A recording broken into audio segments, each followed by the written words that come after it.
You will allow me, Mr. Speaker, I would like to begin my address on the motion to adjourn to Parliament this evening with a quote from Malcolm X.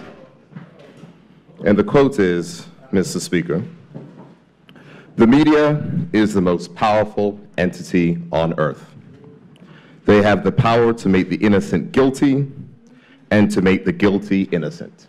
And that is power." End quote.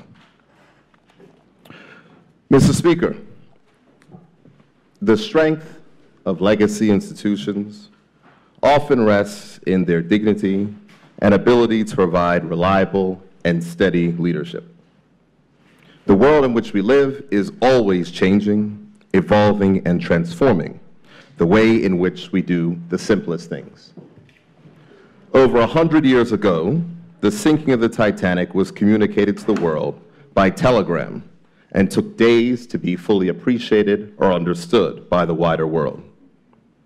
Today, as I speak, thousands of Bermudians are listening to my voice through radio or online as they go about their daily lives, instantaneously receiving every word happening in this House. Mr. Speaker, the era of social media has been accompanied by a concurrent lack of responsibility. The use of that medium as a weapon in relationships, business, and even politics is now an unfortunate feature of this transformative method of communication.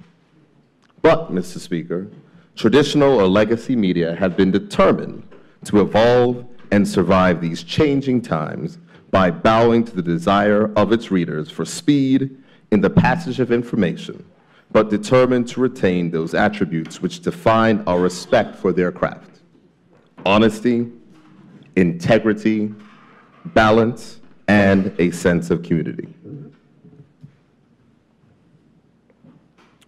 Mr. Speaker, it is regrettable that to our one remaining traditional print publication, the Royal Gazette, in no way, shape, or form subscribes to these basic tenets. Mr. Speaker, this is no ad hominem attack. This is no retaliation under the cloak of parliamentary privilege. This, Mr. Speaker, is a day of reckoning. It is to put the people of Bermuda on notice that the Royal Gazette cares more about its political mission than it does the success of the island of Bermuda. Mr. Speaker, it is now crystal clear that the Royal Gazette has joined hands with the opposition One Bermuda Alliance in a concerted effort to cast doubt and irreversibly tarnish this government's work in the diversification of this economy. I speak specifically, Mr. Speaker, to the fintech industry. At every turn, we are treated to a litany of endless speculation, baseless questions, and falsehoods, all designed to derail any possible success in this area, Mr. Speaker. And I have to say, Mr. Speaker, it is entirely coincidental that I'm giving this speech a day after the largest bank in the United States announced its own plans to launch its own cryptocurrency. So if you're going to ask me, Mr. Speaker, who am I going to trust, the opposition or J.P. Morgan? I'm going to take J.P. Morgan. So determined, Mr. Speaker, are the opposition and its partner, the Royal Gazette, on their mission that all of a sudden, according to them, the world-respected Bermuda Monetary Authority and our own Registrar of Companies no longer know how to conduct compliance checks. So, Mr. Speaker, imagine this. Bermuda and its regulatory regime can pass amendments and checks by oversight bodies all over the world. The BMA can be hailed from Port of Spain to Paris. Our work is recognized publicly by the Secretary General of the OECD at the World Economic Forum in Davos. But somehow it cannot be recognized on Parleville Road. Why, Mr. Speaker? The answer is quite simple. The mission is to make sure that this government does not succeed. It is a concerted and joint effort, and I do not believe that any amount of protestations from members opposite can change the facts. And why do I say that, Mr. Speaker? What causes me to get to my feet today on this motion to adjourn and lay down this marker? Because, Mr. Speaker, beyond the idle and, quite frankly, embarrassing, underinformed comments from the co-leaders of the opposition on the fintech industry, this week Bermuda has suffered a significant loss of business, and the responsibility for that lays directly at the feet of the Royal Gazette.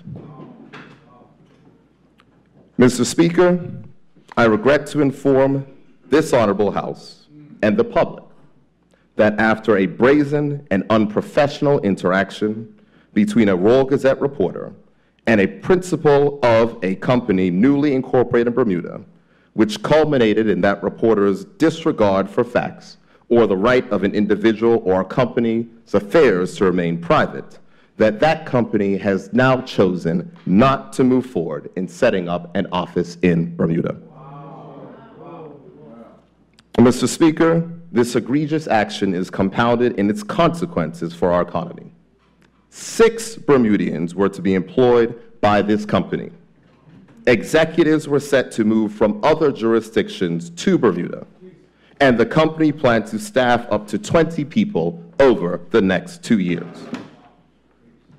But it does not stop there, Mr. Speaker. Any realtor will tell you that there are hundreds of thousands of vacant office space in this country.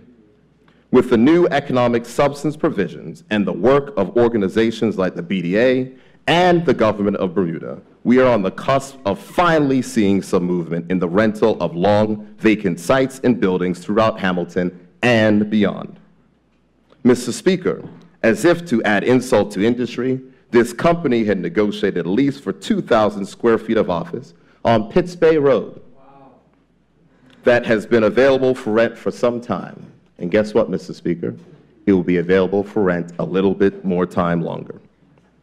So, Mr. Speaker, 6 Bermudian jobs lost, the lease of an entire floor of office space canceled, executive relocations and accompanying rental housing will no longer happen, payroll taxes to be paid to the government to reduce the deficit now gone, and most importantly, possibly, the potential for this poison experience to be shared among others considering Bermuda for their operation base.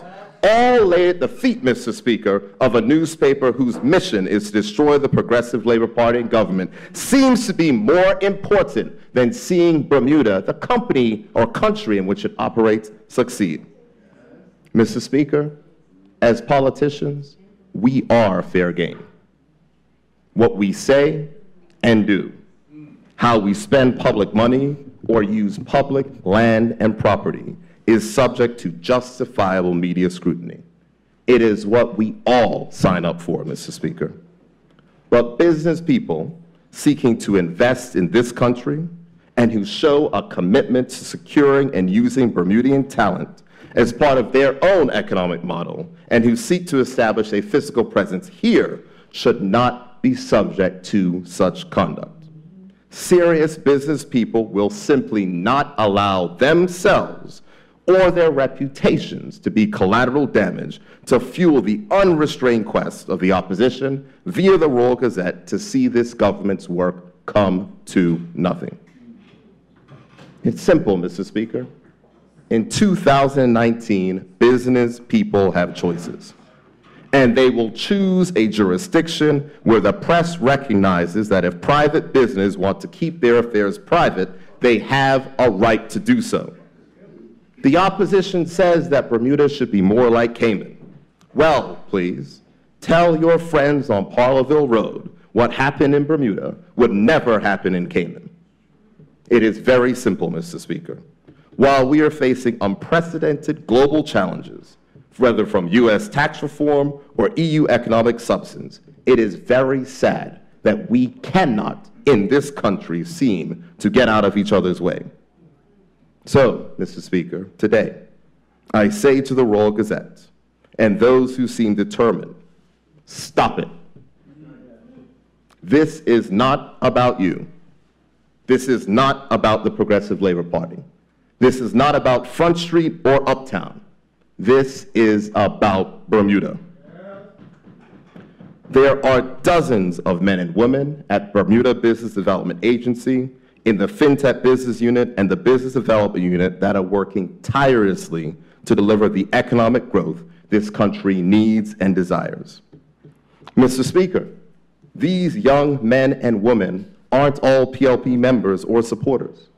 Some are family members of persons in the OBA, like Mr. Kevin Richards, the son of the former Minister of Finance, who leads the business development for emerging technologies and economic diversification. Mr. Speaker, another example is Mr. Dennis Pitcher. Nobody will call Mr. Dennis Pitcher a fan of the Progressive Labor Party, but he is a bright and talented Bermudian working hard to build the future of his country. We've put past differences aside to work for the benefit of this country, recognizing that we have a unique opportunity. Mr. Speaker, the disappointment felt in the voice of Mr. Kevin Richards after he received the call that all of his hard work over the last 6 months was derailed by a Royal Gazette journalist with clear malicious intent was palpable. But, Mr. Speaker, his disappointment cannot be compared to the young Bermudians who were hopeful that they would soon be employed. Mr. Speaker, one young Bermudian forwarded me an email he received earlier today, and I'm going to read it so honorable members of the House and the public can understand the disappointment which may be felt by some in our community. The email said, and I quote, "Thank you for coming in to meet with us regarding the positions. Unfortunately, as sometimes happens in a recruitment process, our client has decided to suspend the recruitment for these positions due to unforeseen circumstances. If things should change and the recruitment is reinstated, as we have your resume on file, you will not need to reapply. We hope that the outcome of this application will not discourage you from applying with regard to any other suitable positions which may occur in the future." End quote. Mr. Speaker, the young man who received this email has not had a full-time job since he graduated from university last May. And thanks to our daily newspaper, aided and abetted by those who want to see the government fail, he will now have to continue his search as this company is no longer an option.